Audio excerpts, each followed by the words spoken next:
The house was dark when I got home. I called out my husband's name, no answer. Then I saw my laptop open on the desk, a video queued up and ready to play. My name was in the file title. My stomach turned as I hit play and saw the truth I thought I had buried.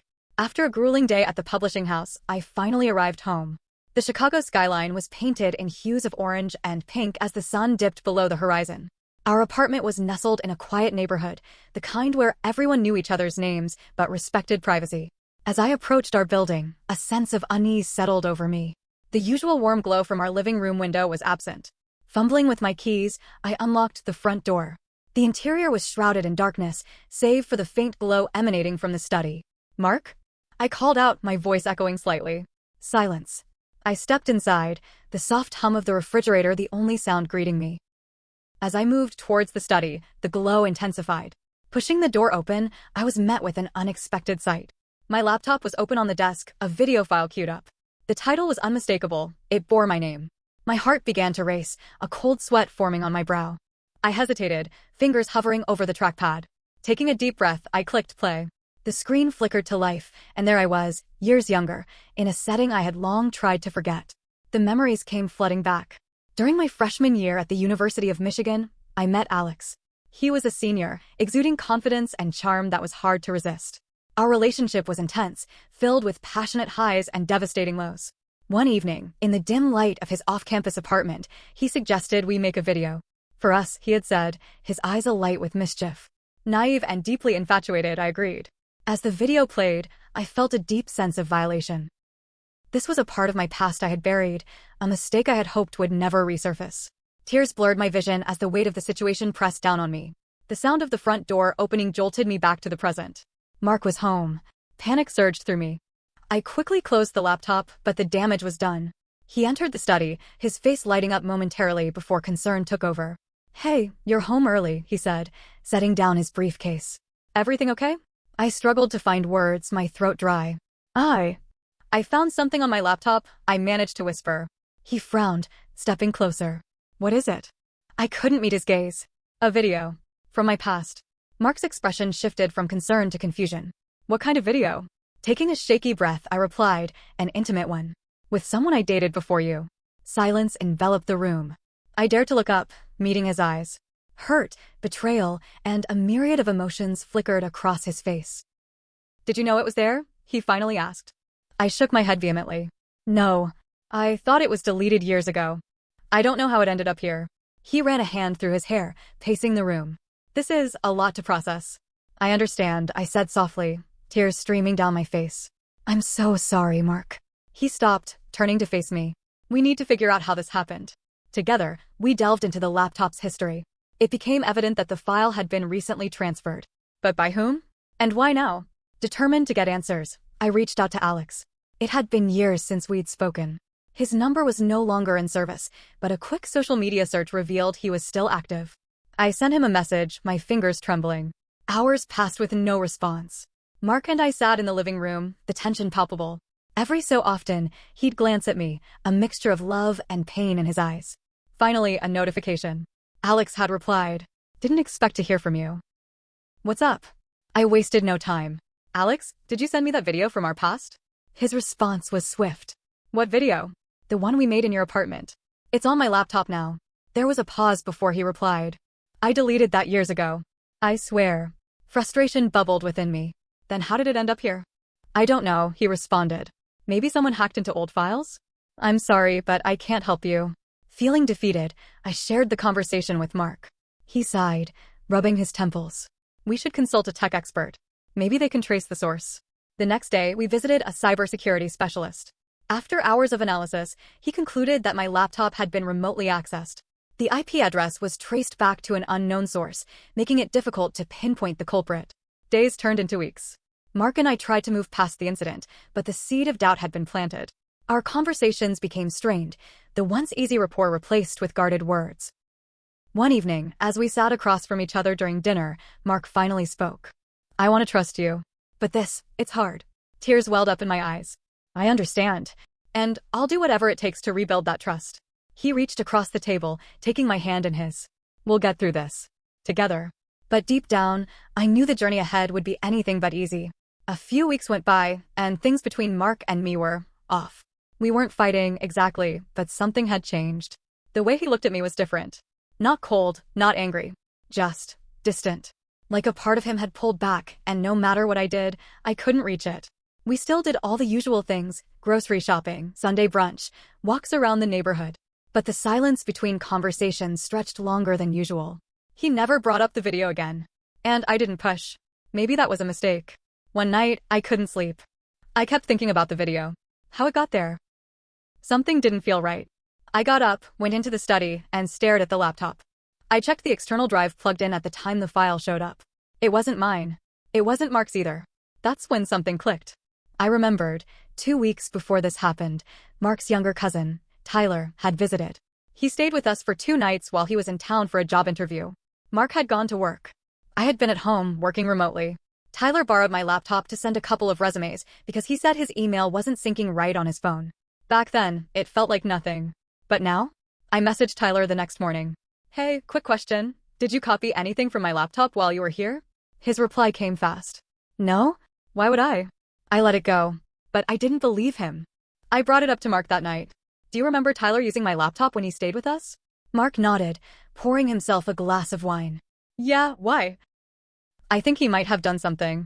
The video showed up not long after he left. Mark stiffened. Tyler wouldn't do that.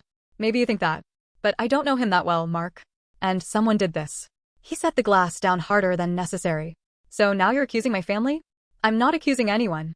I'm just trying to find out what happened. He got quiet. You're looking for someone else to blame. That stung. But I didn't say anything. 2 days later, I was home alone again. I needed air, needed to think. I went to a coffee shop down the street and sat near the window, laptop open, trying to piece it together. That's when I got an email from an unknown address. Subject: still hiding the truth? There was no body text. Just an attachment. Another video file. My stomach turned. I didn't want to open it. But I had to. It wasn't the same video. It was footage from inside our apartment. From the corner of the bedroom. It showed me and Mark just sleeping. Peacefully. But the timestamp was just a few nights ago. My hands shook. I scanned the video again, then checked the metadata. The camera angle, it was from high up. Near the ceiling. There was nothing on our walls that would capture that. Unless someone had planted something. I called Mark. No answer. I grabbed my keys and raced back to the apartment. I tore through every inch of that bedroom.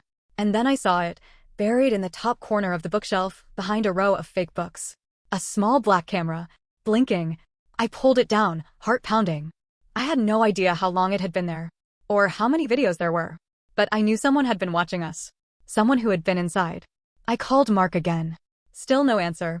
I left him a message, short, panicked, telling him what I found.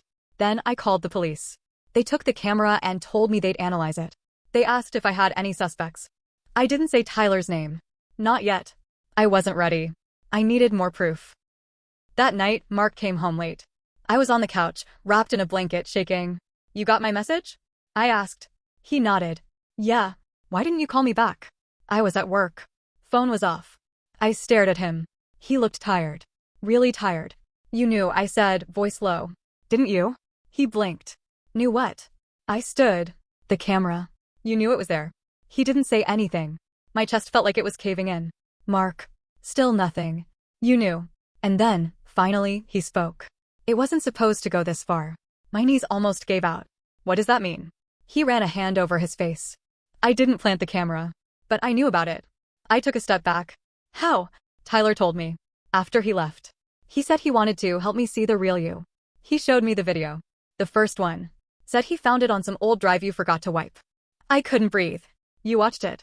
He looked at me, eyes filled with something I couldn't name. Yeah. So all this time. You've been testing me? I didn't know what to believe, okay? His voice rose. You lied about your past. That video, it wasn't just a mistake. You made it with him. And you never told me. I didn't lie, I said through gritted teeth. I didn't think it existed anymore. I never wanted you to see it. He sat down, buried his face in his hands. I didn't want to believe Tyler. But then the file showed up. And then he sent more. He said if I didn't tell you, he would. I felt sick. He sent you that video of us sleeping? Mark nodded. And others. My voice dropped. Others? He looked up, eyes red. He's been watching for weeks. I wanted to scream. I wanted to punch something. Tyler had wormed his way into our lives and torn everything apart. And Mark had let him. You should have told me, I whispered. I know. The silence after that was deafening. I didn't sleep that night. Every sound outside made me jump. The heater kicking on. A car passing by. Even the fridge humming. All of it made my skin crawl. I sat on the couch, staring at the blank TV screen while Mark paced the kitchen like a ghost. We didn't talk. What was there to say? By morning, I decided I was done waiting. I called a locksmith. Told them I needed all the locks changed. The guy showed up within an hour. Mark just watched from the hallway, arms crossed, saying nothing. He knew he couldn't argue. Tyler had a key. That thought was enough to keep my chest tight. If he'd been in our home once, what stopped him from coming back? From planting more cameras? From doing worse? After the locksmith left, I turned to Mark. Give me his number.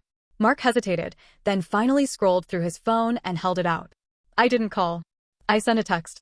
I know what you did. I found the camera. The police have it now. Don't ever come near us again. I expected silence. Instead, minutes later, he replied. Tyler, too late. There's more. You don't even know who you're married to. I stared at the screen. My fingers froze above the keyboard. Then another message came in. This one with an attachment. Another video file. I didn't open it. Not yet. I showed it to Mark. He paled. What the hell is that? You tell me. We plugged the phone into the TV and opened the video together. It was footage again. Same camera angle. But it wasn't just us sleeping. It was Mark. Alone. On the phone. Whispering. Talking fast. Pacing. The sound was faint, but it picked up enough. She can't know. Not yet. I need more time. My jaw dropped. Mark just stared. I don't remember this. I looked at him like he'd lost his mind. You don't remember talking on the phone in the bedroom, alone, in the middle of the night? He shook his head. No. I swear to God. This doesn't make sense. Who were you talking to? I don't know. I paused the video, rewound, played it again. I recognized the voice on the other end, barely, but it was familiar. It was Tyler. The hair on my arm stood straight up. I looked at Mark. You were talking to him. You weren't on it. No, Mark snapped. I don't remember this. I wasn't even in the bedroom that night. I stared at him. And I believed him. His face. The way his hands shook. The confusion. The fear. This wasn't guilt. This was something else. What if it's edited? I said slowly. Mark blinked. You think he faked this? He's tech savvy. He planted a camera. He transferred files remotely. Maybe this is his game. Maybe he's not just spying. Maybe he's trying to ruin us. Mark sat down heavily. Why? Why would he do that? I didn't have an answer. Later that night, while Mark was in the shower, I went back through the email. The metadata on the video showed it had been created before the night it claimed to be recorded. It was fake. Mark had told the truth. My stomach turned. Tyler had gone beyond spying. He was manufacturing lies. Trying to turn us against each other. And then I remembered something. When Tyler stayed with us, I saw him plugging in a USB stick. Said he was moving a file. It was quick. I didn't think twice. I searched the house. Every drawer. Every crevice. And there it was, in the back of the kitchen junk drawer, behind an old stack of batteries and dead pens, a tiny black USB drive. No label. I plugged it into my laptop. There were folders labeled Phase 1, Phase 2, Final. Inside, Phase 1 was the original video, the one with Alex and me. Phase 2 contained surveillance footage of our apartment, clips edited to make it seem like Mark was hiding things. Phone calls, moments of silence, things taken out of context. Final was empty, except for one Word document. It was titled, confession_template.docs. I opened it. The file was a fake confession. Typed. Dated. Signed with my name. It said I had cheated on Mark for years. That I had hidden money. That I had planned to leave him once I drained our joint account. My blood ran cold. I backed up everything onto a secure drive, then contacted the detective who had taken the camera. I told her everything. The camera. The video. The USB. She looked at me over her coffee. You said he's applying for tech jobs? Yes. Let's see where else he's planted himself. 2 days later, she called back. Tyler had been interviewed at 3 different firms in the city, one of them where I had submitted a resume for a freelance editorial role. The emails between Tyler and the hiring manager were full of recommendations. From me. All fake. He had used my name, my email signature, everything. Fake praise, fake background checks. He was trying to get inside my industry. And he wasn't just targeting me. He was becoming me. Mark and I sat in stunned silence when the detective told us. You're dealing with someone dangerous, she said. Not just a creep. This is full-blown identity theft, manipulation, and stalking. Mark looked wrecked. I felt like I was living in someone else's life. And somewhere out there, Tyler was still watching. Still planning his next move. The worst part? He wasn't done yet. The detective gave us one final warning before she left our apartment. You need to prepare yourselves. This might get worse before it gets better. We took her seriously. Mark and I stopped leaving the apartment separately. I checked every corner of our home daily. Every mirror. Every vent.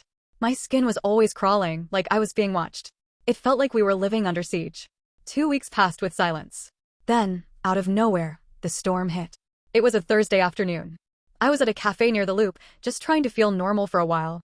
I was on my laptop when I got a message from my editor. Hey, not sure what's going on, but that was a lot.